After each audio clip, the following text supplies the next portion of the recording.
હર હર શંભુ ભોળા તમારી ધૂન લાગે. બેન આ બેગ લઈને તૈયાર થઈને ક્યાં ચાલ્યા? કાંઈ નહીં જલ્પીબેન ફ્રૂટ લેવા જાવ છો, શ્રાવણ મહિનો રહીશું ને તે. ઓહો સોનલબેન મારે લેવા આવું છે.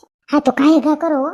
મેં એક તો સવારનો ચા પીધો છે ને બીજું કાંઈ નથી ખાધું, બસ ખાલી 3-4 ફરાળી સેવડાનું પેકેટ ખાઈ ગઈ ને વેફર તૈરી છે તેમાંથી ખાતી હતી 4-5.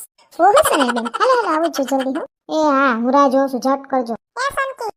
લે સંપર્ક કે આ બાજુ કેમણે કર ગયા તા? કાઈ નહીં સંકી સચ્ચે બેણ મૂકવા ગઈ હતી, તું કેમણી કરું ઉપડી? હું તો જાઉં છું ફ્રૂટ માર્કેટમાં. લે કા શ્રાવણ મહિનો નથી ચાલુ થઈ ગયો તો હું વળી રહીશું તે મેં સવારનું કાંઈ નથી ખાધું, નકરો ચા પીધો ને 4-5 ફરાળી સેવડાનું પેકેટ ખાધા. તમારે આવું છે લેવા? ના ના મારા થોડું બહુ રેવાય નહીં સંકી. હું તો રહું હો, હું તો બહુ કઈ ખાવ નહીં.